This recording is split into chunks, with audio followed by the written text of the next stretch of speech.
Hello and welcome to The North in Numbers, a podcast that gets the human stories behind the stats. I'll be your host, Annie Gouk. As a data journalist, I write local news stories based on statistics for regional papers up and down the country. Each fortnight, I'll be looking at the figures that particularly affect the North and speaking to experts and those most affected to get their take on the issues facing our communities.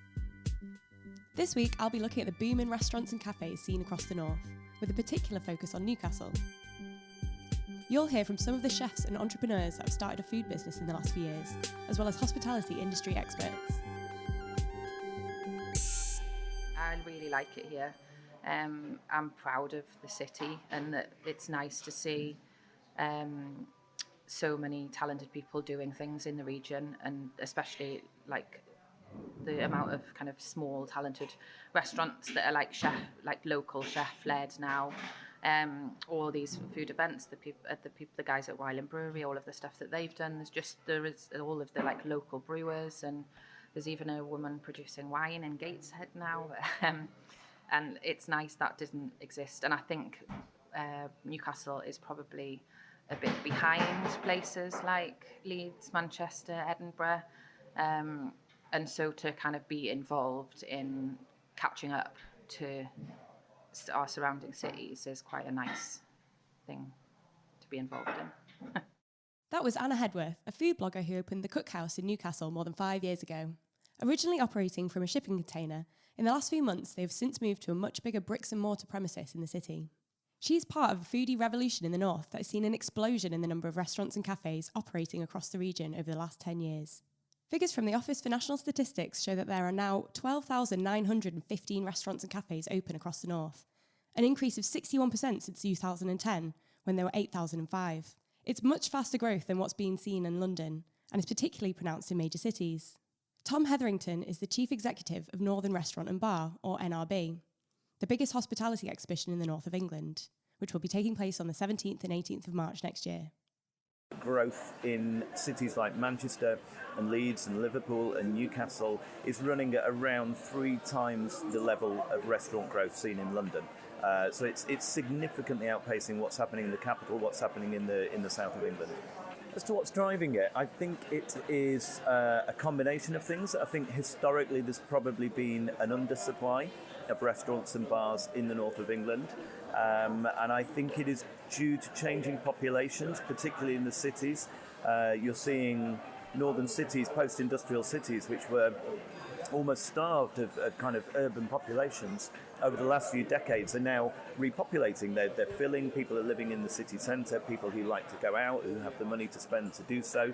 So it's partly about those changing populations, and then I suppose it's partly a broader cultural thing that people are just more interested in restaurants now. They're more interested in eating out, so there's that kind of underlying cultural shift and trend as well. As Tom mentioned, Newcastle is one of the northern cities that are seeing particularly impressive growth when it comes to the number of restaurants. There are currently around 395 restaurants and cafes in the city, up from 360 in 2018 and just 245 in 2010. Gareth Beattie is the head chef of Brinkburn Street Brewery, Bar and Kitchen, which opened in Newcastle last year. The restaurant is on the same site as the brewery itself, and the beer brewed there is an ingredient in many of the dishes on the menu. Gareth believes the boom in restaurants seen in Newcastle is firmly linked with a similar rise in the number of local breweries. The thing that I find amazing about Newcastle is the amount of breweries. I think there's about 70 breweries in Newcastle, all small, micro, nano, larger ones, but they're all decent, they're all producing good beer, and each one, if you're producing beer, it lends itself to having a tap room or somewhere you can sell your beer, and then you've got food attached to that. So a lot of places, breweries and tap rooms, tend to have a street food vendor in there. It's just an easy way to do it.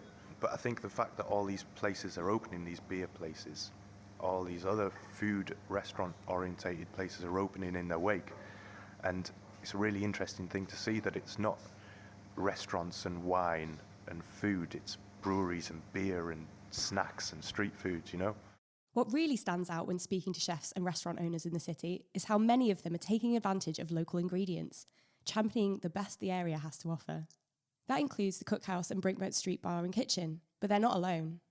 Riley's Fish Shack has become one of the North East's most loved restaurants after opening as a pop-up in Newcastle in 2013. With a permanent restaurant launched on the beach at King Edward's Bay 4 years ago, it regularly sees huge queues stretch out the door. Owner Adam Riley explains that all their fish is locally caught. We go to the fish market every morning, Monday to Friday. We buy whatever's available, and so all the menu is steered by whatever's on the market, that day. It's what we've got on the doorstep, It's like, I think in the summer actually, I've never seen dolphins quite as frequently, but 3 times a week dolphins would be jumping in the bay, and it's just like there's nothing else. I don't see why you'd want to be eating anything else really. Max Scott is another restaurant owner that is making the most of nature's local bounty. His restaurant, Bistro 46, which he runs with brother Ben, serves local game and foraged ingredients from nearby Northumberland. He says that restaurants from further afield are also starting to take notice of the area. We head out at least 2 or 3 times a week for mushrooms, herbs, seaweeds, but then we also go out twice a week shooting. Not everything we use is shot by us, but we work with 2 local shoots, so the pheasants, the grouse, the partridge, and we get direct off them, but then most of the deer, the rabbits, hares, squirrels is all shot by us.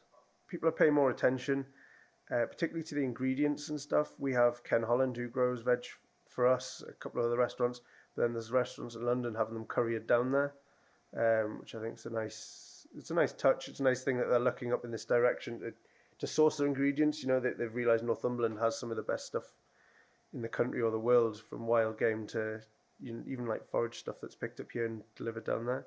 What's also interesting is that, like those featured here, most of the new restaurants popping up over the last few years have been independents rather than chains. Tom from NRB explains that it's these smaller businesses, where the owner is usually involved with the actual running of the restaurant, that have been the major driving force behind the foodie boom.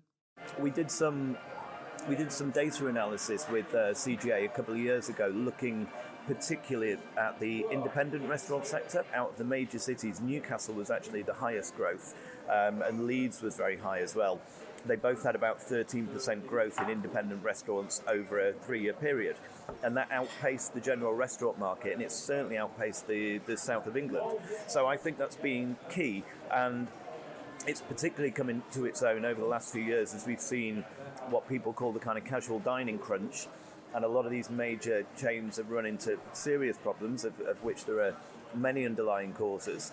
But that's really changed the dynamics in some cities, because it means not only does, as these places close, whether it's Jamie's Italian or Byron Burgers or whatever it might be, as they close, it puts a dining audience back out there for other restaurants to fight for. It also makes sites available, and it also makes staff available, because staff is one of the big limiting factors, actually finding trained staff to work in hospitality. So that stuff gets hoovered up by the independents. It's an ill wind, as they say, and not that you would ever wish anyone's business to fail, but I think the independents almost lick their lips and think, okay, if the big guys are struggling, this is our time, and they're stepping up. It's not just happening in Newcastle either. After coming runner-up on MasterChef The Professionals in 2016, Matt Healy has managed to open not 1 but 3 new food establishments in his hometown of Leeds over the last 2 years, including the Foundry. I've seen a rise of independent restaurants. I think that fast, casual dining thing it seems to be dying on its arse a little bit. Like the Jamie Olivers and the Carluccios and those massively rolled out brands. People are just losing confidence in them, I think, because I think that there's no personality to them. There's loads of these chefs that have taken themselves out of the kitchen and sort of become entrepreneurs in their field. Do you know what I mean? Because there's been an opportunity to do so. I think that's the most important thing, is that because these high street brands are failing, there's been, again, that gap in the market to offer something different, and I have seen that a lot.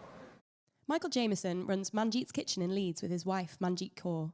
They started out as a home delivery business in 2010 and were serving vegetarian Punjabi street food from a cart at food festivals before going on to open a cafe and bar in the food hall area at Leeds Kirkgate Market in 2016. This year, they expanded even further with a new restaurant that can open later than the market allows. There's a community here of people who want to eat differently, want to know where their foods come from, want quality, want value for money, they don't necessarily want to sit in a boring restaurant that, with a waiter that's not coming over and giving you the dead eye and it's all a bit silent, want a vibe, I guess, for want of a better word. And the informal dining scene, the street food thing, can offer that, I guess, to some extent. In some ways, we've shifted away from it now, because we've opened a small 35 cover restaurant in Kirkstall that in many ways, I guess, is the opposite of the street food thing, but it is very much an independent business. It's very much a family-run business, and it's very much has a connection with the people that we are serving. And I guess that's what you don't get in, I'll name some other places, but there are more, in Costa, in Pizza Express, in all those places, because they're not the people that own them and run them are not there involved in that business. We are welcoming those people into that door. We have a different relationship to our customers than chains have. Don't get me wrong, I like chains.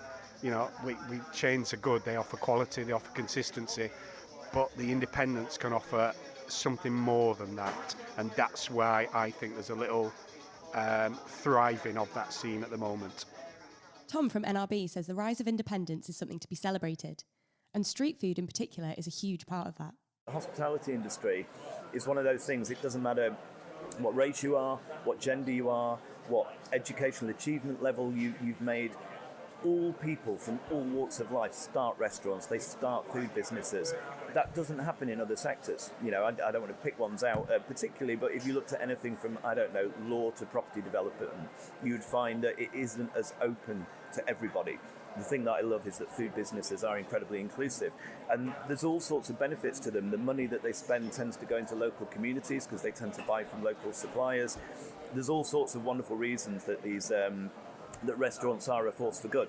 So I'm quite enjoying at the minute the kind of rise of the indies. You know, I always kind of bat for the little guy anyway. I'm always on the side of the underdog, but I'm really enjoying seeing as the restaurant market develops and as it becomes very fast moving and as audiences become more demanding, it's the fleet of foot, agile little guys who are really reaping the benefits. And street food is a great way of letting these entrepreneurs, these startups, have a go. And the one thing I love seeing more than anything is businesses that start with a street food stall, maybe doing festivals or events, or they take a site in a food hall and they end up growing beyond that. They end up growing into bricks and mortar sites and growing into really quite serious operations. But they probably couldn't have come in at square one and taken a huge site on the main strip in Newcastle or Manchester or Leeds, but they found their way in and they were able to grow into that. So you've made the industry much more permeable in terms of the economics of it, and I think that is a fantastic thing. As with Manjeet's Kitchen, several of the restaurants we spoke to for this podcast had originally started off as a street food operator before going on to open a bricks and mortar restaurant. Riley's Fish Shack was one of them, beginning life as a mobile bicycle stall before upgrading to their permanent shack on the beach. After taking part in the Eat Food Festival, Adam was inspired to start his own monthly street food event, the Boiler Shop Steamer.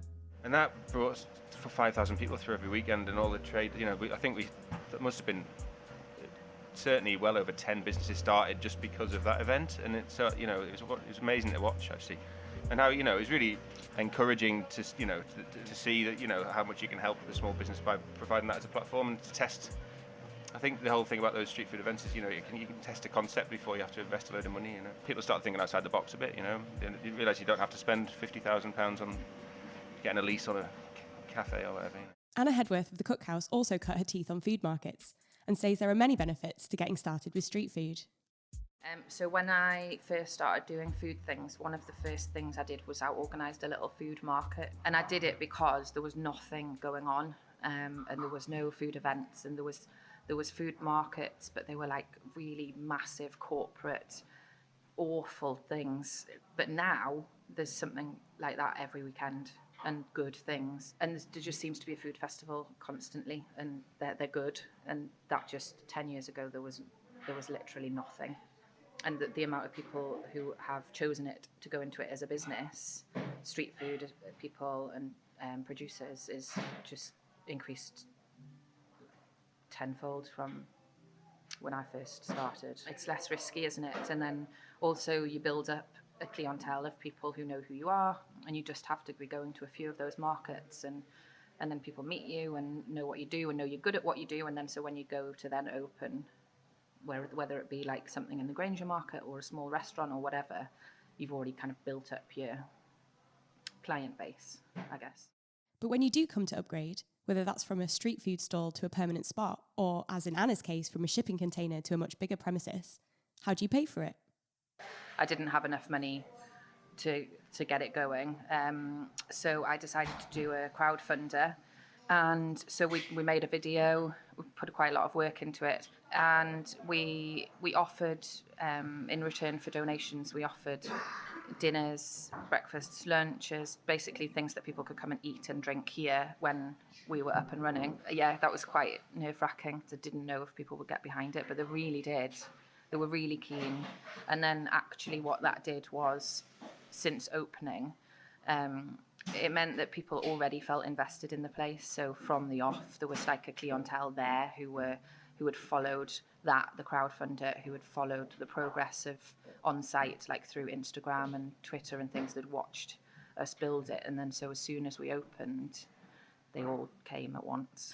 I knew I had nice customers from the old place, but I didn't know how like warmly they felt towards us, I guess, which was really nice. According to Tom from NRB, crowdfunding is becoming increasingly common.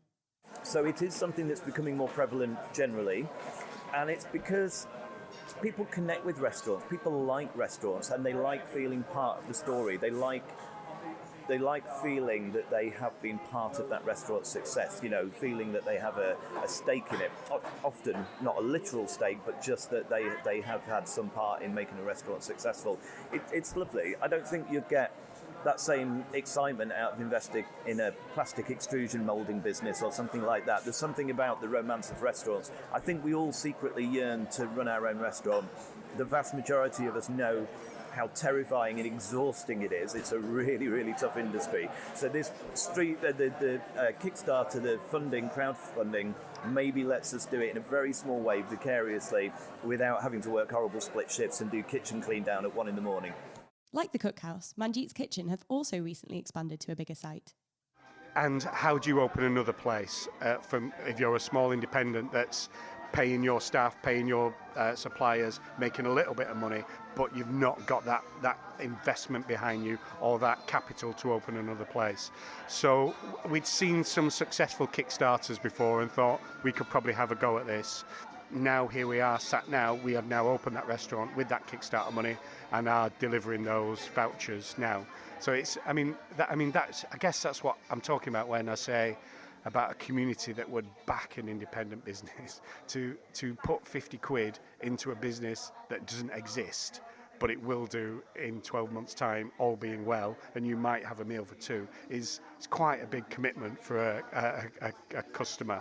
And people did that to us, and we opened that business. So it's been great, because it's not only does Kickstarter give you that capital, but it also gives us that audience, that community, who are then going to come to our restaurant, which is what they're doing at the moment, touch wood. What's particularly striking about the recent boom in restaurants and cafes is that the increased appetite for them is happening at a time when disposable incomes are being squeezed. Figures from the Office for National Statistics show that the rising cost of living, plus stagnating wages, means that people in the North East are effectively £1,950 worse off a year than they were in 2010. It's a similar story in much of the North. In the North West, people have seen a real terms cut of around £1,400 a year, while those in Yorkshire and the Humber have lost out on the equivalent of nearly £3,000. But while people seem to have less money to either eat out or invest in local businesses, the boom is showing no signs of slowing down. As you say, disposable income is being squeezed at the minute, but currently there doesn't seem to be any kind of drop in the level that people are spending on eating out, on going out drinking, on going to nice restaurants. And I think it's two things really. It's partly that people want something to look forward to, and going out for a nice meal, going out for a drink with your friends is quite an important part of that. And I think it's also that people are becoming more interested in experiences than things. Richard Clifford is from leading trade association UK Hospitality. He warns that some pressures, including the ongoing uncertainty around Brexit, could burst the bubble. But you're absolutely right with the political uncertainty surrounding Brexit at the minute. As this drags on, businesses and consumers both want certainty over what's happening. So there's the potential that might impact the sector moving forward. There's also clear concern within the restaurant sector itself about access to labour after the UK leaves the EU. Current proposals that the government has put out there in terms of future immigration policy look like they'll be quite restrictive in terms of access to migrant work, which will clearly have a knock-on effect on the hospitality sector and the restaurant sector in particular. And there's reason to be concerned that if there is a boom, it may not last that long. And the real challenge that we're facing is business rates.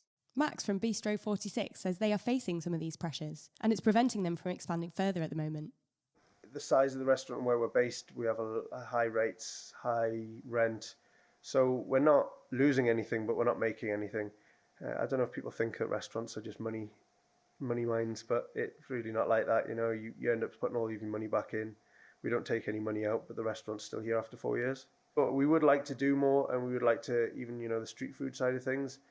But with the staffing crisis that we have, we need to keep the core team within the restaurant, and we can't take on other ventures and let our standards slip here. However, Tom from NRB said there's currently every reason to stay positive. Restaurants aren't immune to some of the problems and pressures that we see on the high street, particularly the cost of rent and rates, which can be punishing, even on the smallest high streets, in kind of market towns and things like that, let alone in prime city centres.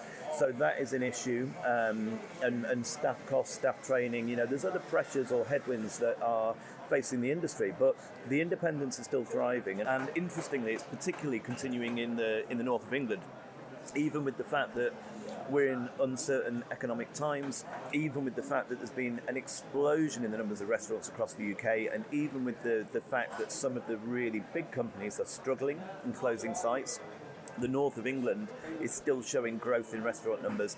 There is a slight dip nationally, but that is massively skewed towards London and the south of England. The north of England and the major cities up here, from Liverpool to Newcastle, are still showing growth in the number of sites and in actual sales, which is important, because there's no point opening more sites if you're not generating more business. And the sales data seems to show that more money is being spent. If you build more restaurants, more people eat out in them. Another upside of the boom in northern restaurants is that the region is finally starting to get some of the recognition it deserves. Having won several awards, in particular for their game, it's something that Max has noticed. There does seem to be more of appreciation of food. Things like the Michelin Guide are spending more time up here, and there's more and more restaurants each year get added. I do think we are getting more recognition, and people are actually sort of looking away from London and travelling and making it more of a destination. Anna from the Cookhouse agrees that there is now much less of a north-south divide than there once was when it comes to national attention. Yeah, I think it's a thing that exists, but I think it is something that is being overcome more so than it being a problem. We've had national food critics here, and you do hear about the north being mentioned now and again these days. It's something Adam from Riley's Fish Shack has also recognised. A lot of people used to say, a lot of these critics wouldn't go outside London to review, but we've had Tom Parker Bowles and Jay Rayner review us, and we're fortunate for that. And then we were featured on a Channel 4 programme called Hidden Restaurants in 2016 with Michelle Roux Jr. And that was the one that sort of opened all the doors, because Michelle had said, Jay, we should go and try this fish shack. And so we're quite fortunate, so I haven't witnessed that whole north-south divide thing so much. Matt has also received plenty of recognition for the Foundry in Leeds. So this year, our second year of business, we got into the Good Food Guide, the Waitrose Good Food Guide, and we got into the Michelin Guide. We've won numerous awards, Best Newcomer, Best City Centre. I don't think there's a divide. I think there's there's a more diverse and more accepted food scene in London. You couldn't, for example, walk up Brigger in Leeds, which is the main street, and get Lebanese, and then get French, and then get a sushi bar, and then get a tapas bar, and then get an Italian restaurant, and it all be independent. You couldn't do that. But if you're walking through East London, Shoreditch or whatever, you have those options. So I think the food scene is a little bit behind in the north, but it's equally as good, if not better, because of the people that are here. Like I said, the chefs that have just stepped out of the kitchen and become entrepreneurs and open their own businesses. If you'd have asked me 10 years ago, I would have said yeah. But there's so many. I mean, the Lake District absolutely cleared up when the guide came out this year. There's more starred restaurants there than anywhere else in the country this time around. So I don't think there is. However, while it is true that the North is getting more recognition than it once was, the truth is there's still a significant preference for southern restaurants when it comes to awards and guides. The Michelin Guide is just one example of this. Whether looking at all the restaurants included in the guide, or just the restaurants to receive stars, it's clear that the North is still lagging behind. The North East only has 23 restaurants included in the Michelin Guide 2020, including 16 awarded the Plate, 6 that have been given a bib gourmand, a 1-star restaurant and a 2-star restaurant. When compared to the population, that works out as 13 restaurants in the guide for every million people, the lowest rate in the country. It's followed by the North West with 15 per million and Yorkshire and the Humber with 17 per million. In comparison, London has 405 restaurants included in the guide, the equivalent of 71 for every million people. And it's not just London. The rate is also much higher in the South West at 37 per million and in the South East at 29 per million. Tom from NRB explains what might be behind this. I think there is a bias towards London in almost every walk of life in the UK, but particularly in restaurant guides, and I would say particularly with Michelin as well. Michelin is an interesting one. They delight in being answerable to no one and being willfully opaque. That is kind of part of the mystique of what they do. I remember hearing something about the royal family where they said never complain, never explain, and I think Michelin are like that. You know, they refuse to rise to anything and they don't justify themselves to anyone. But the one thing I would say about Michelin is they do take the judging very, very seriously. I don't always agree with their choices, but they will send inspectors round on numerous occasions. The biggest thing that they look for is not just quality, but consistency. They want to know that if they give a star, someone isn't going to turn up on a quiet Tuesday lunchtime and have a really substandard experience. So there are a lot of visits. And I think, and I'm guessing here, but I think that many of their inspectors are based in the south or in London. So by nature, even if it's when they're off duty going to restaurants that they like to eat in, they're spending more time and making more visits to London-based restaurants, so they feel more comfortable in awarding Michelin stars to London or southeast-based restaurants, and they're not getting out and about on the ground in the north of England as much as they should. And equally, there are some restaurants in London that have Michelin stars, and I look at them and I think, if you were in the north, you would not have a star. It's a London thing. I know there are restaurants down there that to me are nowhere near the standard of some restaurants we have up here that haven't got a star. But that is not to undermine the fact that it is a very serious award. And to those restaurants that have got a Michelin star, it means an enormous amount to the chefs. And it also, more importantly, or as importantly, it changes their business as a marketing hub. The difference it makes to footfall, to bums on seats, to cash in the till, it can be the difference between restaurants surviving or not. So, you know, Michelin cannot be taken lightly. It's fun to argue about it, but fundamentally it does have a big impact on the industry. It does matter, and it is a prestigious thing. The prestige of being included in the Michelin Guide is exactly why it's important that some northern restaurants might still be being overlooked. However, Tom also explains that there might be some upsides to the problem. It's quite good fun to be chippy about it, be a kind of militant northerner and complain bitterly and get really kind of fractious about it. But equally and eventually, we just have to kind of get on. And there are upsides. Do we get the Michelin stars that we deserve? Possibly not. Are our property costs maybe a quarter of what people are paying in the West End of London? Yes, probably. So there's a different business model that can work up here that could never work in London. It's a point of view shared by Adam from Riley's Fish Shack.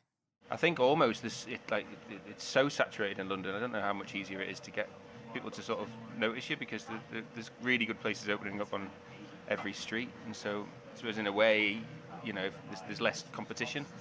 Although there's less potential customers, you know. But if you are doing something a little bit different, I think it's easier to stand out up here. Gareth from Brinkburn Street Bar and Kitchen agrees. There's so much in London; it's everywhere. It's a tough place to live and work in London. I think it's definitely got a lifespan on it, where it did for me. I did 5-6 years there and I was done with it. I had to get out. But, you know, there's every type of restaurant and cafe and bar you could possibly imagine. It's completely saturated depending on where you are, and to do well is quite a hard thing. That's not saying that it's not difficult to do well in the north either, but I think good food and good produce stands out when you're in the north, because there's a bit more of an honesty about it. People care about what they're doing, and when you care about what you're doing, people reciprocate it. I find that a lot more up in Newcastle. Everyone's super friendly, dead nice and kind. The Geordies are a good bunch of people, and everyone's helped us out a lot along the way. Matt at the Foundry also sees the benefits of working in the north rather than London.